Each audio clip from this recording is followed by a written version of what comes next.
What up, gang? On Carolina Jackpot Time coming at you April 10th, 2022, Sunday evening, and I'm coming at this one a little bit late. I'm a little late to the party with this one, but Clemson had their spring game yesterday. Yeah, my favorite team in the world besides my South Carolina Gamecocks. Yeah, right. And all anybody can talk about is how good their defense looked. Well, we knew that, didn't we? We knew that. We know that was good.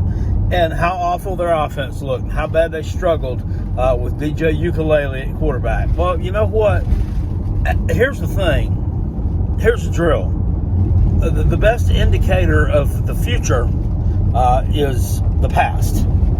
Hey, the guy sucked last year.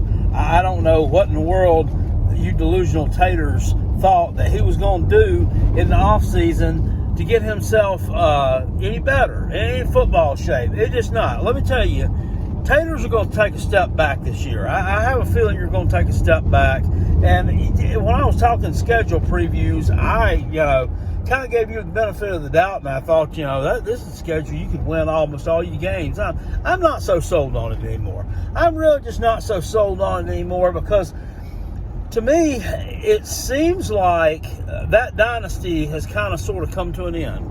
I really think that dynasty is a thing of the past. Look here, you had a nice run, 5-6 years in a row making the playoffs, running through the ACC like shit through a tin horn. I just don't think it's going to happen. The rest of college football is catching up.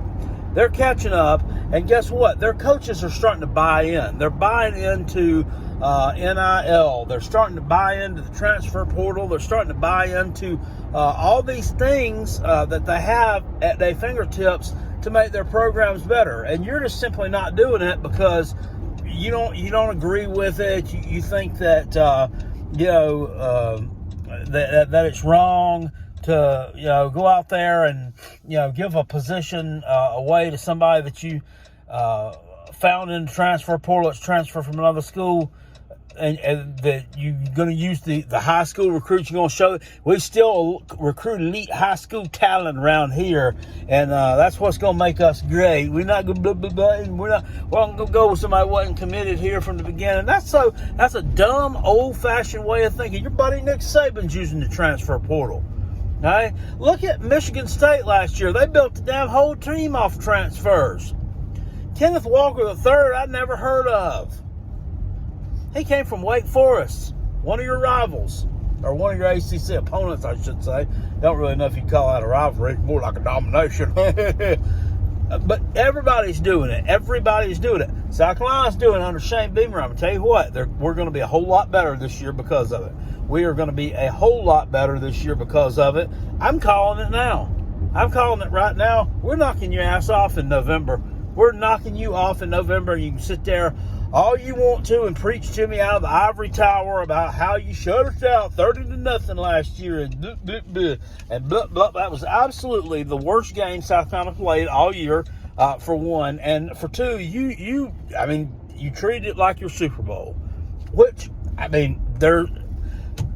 that's our fault for not treating it like our Super Bowl. We went out there and gave a half-hearted effort, and it showed on the scoreboard. That's not going to happen again this year.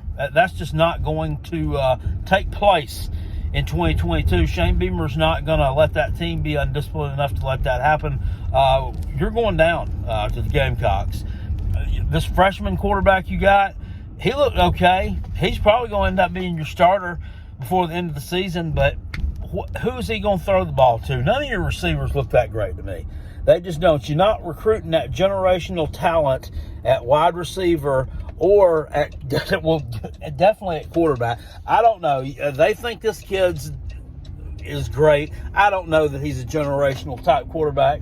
This Klubnik dude, I just don't. I think he just happened to be the highest rated quarterback in a class that really didn't have a lot of great quarterbacks in it.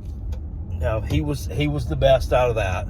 So congratulations, I reckon. And then we'll say, well, Jackpot, Shitley, and Colby Pace, they didn't play. They was injured. They held out of the game. It don't matter. It doesn't matter. It does not matter one bit. Your quarterback play is still volume of sausage water. It's terrible. It's the shits. It really is. This guy didn't even throw for 100 yards against the Gamecocks last year. As awful as you want to talk about 30-0, 30-0, 30-0. He didn't do shit against us. Now, you ran the ball effectively. That's on us. We should have stopped that, but we didn't. I don't understand why everybody is making a big deal about Clemson's offense looking like garbage in the spring game, because we knew it was happening. We knew that it was coming. You went into the transfer portal and you got Hunter Johnson out of the transfer portal. I don't really even know if Dabo was. I think he might have been doing that as some kind of little jab, just like some kind of smart ass jab at the transfer portal. Look here, I'm gonna use it. Here you go, and he pulls out of it a Hunter Johnson, a kid who'd already played at Clemson one time. It was no good. It transferred out. So he goes and pulls him out of the transfer. But that's your use of the transfer portal.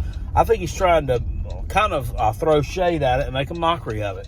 Well, that's going to bite you in the ass because you don't use it. And you could definitely use it on the offensive line. You could have used it to pull a receiver out of there. You could have. You know you could have. But you're stubborn and old-fashioned, and you're not going to bend your ways, and that's going to end up biting you in the rear end. At least I hope it does. This Dabo, is there a college football coach anywhere who makes himself more of a spectacle than this dude? I don't think there is. Did you see him out there with the microphone doing commentary? He did it for like a solid damn quarter. Out there doing commentary on the plays. He's out there cheering. What a douche. And then they want to talk about their fans not showing up and throw all these damn excuses out there about how well, it was because it was 40-something degrees. That's why. It was because it was cold and because nobody wanted to be there. But then again, they want to throw a bunch of damn shade at my Gamecock fans and my brothers and sisters for not showing up in droves to that spring game back in 2017 when we were playing in the Final Four that weekend and the women's Final Four. Both of them was in the Final Four.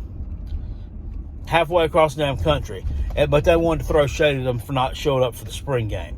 Yeah, right. They're a bunch of damn hypocrites up there. I hope you go 0-12. I realize that's not happening. We can all wish upon a star, can't we? Wish upon a 5-star. Go Gamecocks. Woo!